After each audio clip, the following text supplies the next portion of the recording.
ఇప్పుడు ఎంతకీ విషయం ఏంటంటేనండి, అలేఖ్య చిట్టి పికిల్స్ ఒక ఆడియో మీరు అందరూ వినే ఉంటారు. ఒక కస్టమర్ ని తిట్టడం చాలా తప్పు. కస్టమర్లే దేవుళ్ళు ఎవరికైనా సరే. సో ఇంతకీ ఏంటంటే, ఆయన ఏదో మెసేజ్ పెట్టాడు, ఈవిడ రియాక్ట్ అయ్యింది, దానికి ఒక ఆడియో ఈ రోజు రిలీజ్ చేసింది. ఎందుకు ఇలా జరిగింది ఏంటి? నన్ను చాలా మంది బ్యాడ్ కామెంట్లు పెడుతున్నారు. నేను పొరపాటున వాళ్ళకి పెట్టబోయి వీళ్ళకి పెట్టాను అన్నారు. ఎలా పెట్టినా తప్పు తప్పే కాబట్టి. సో మళ్ళీ ఇంకో ఆడియో వచ్చింది అనమాట. ఒక ఆడవాడిని తిట్టింది, వెళ్ళి 3 ఏళ్లలో పని చేసుకొని. చాలా తప్పండి. కానీ వాళ్ళు వీళ్ళు క్షమాపణలు చెప్పుకున్నట్టుగా ఈ రోజు ఒక ఆడియో మనకి రిలీజ్ చేశారు. ఓకే, బానే ఉంది. సో తిట్టింది ఒక ఆవిడ, మిగతా ముగ్గురిని ట్రోల్ చేస్తున్నారు. ట్రోల్ చేయడం వల్ల ఎంత ప్రమాదం జరుగుతుందో తెలుసా?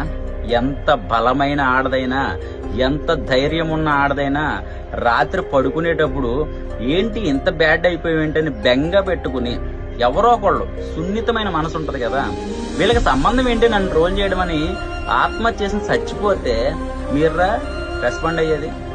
అసలు ఎందుకు మీరు ట్రోల్ చేస్తున్నారు? అసలు ఆడవాళ్ళని ట్రోల్ చేయడానికి మీకు ఏం అధికారం ఉంది? అది చెప్పండి ఫస్ట్. తప్పు చేసినోళ్ళు వాళ్ళు ఏదో అయిపోయింది, వాళ్ళ మెసేజ్లు కూడా చూపించారు. అదేదో ముందే చెప్పొచ్చు కదా అని చెప్పేసి ఆయన మెసేజ్ చేశాడు. నేను అది 35,000 మెసేజ్లు రావడం వల్ల అది మొత్తం బ్లాక్ అయిపోయిందండి, నేను రియాక్ట్ అవ్వడం లేట్ అయింది, తప్పు మాదే అని ఒప్పుకున్నారు. సో ఏదైనా తేడా జరిగితే ఇంకేంట్రా, మనం బాగుపడపోయినా పర్లేదు కానీ పక్కోళ్ళు బాగుపడకూడదు అంటారు చూసారా? మన ఇండియా ఇంతే, ఇంకా డెవలప్ అవ్వదు. ఎవరో ఒకళ్ళు చచ్చిపోతే ఏం చేస్తారు మీరు? ప్రతి ఓడు పెట్టేస్తున్నాడు, వాళ్ళ ఫోటోలు పెట్టేస్తున్నారు, ట్రోల్ చేసేస్తున్నారు. అది మాత్రం మహాపాపం.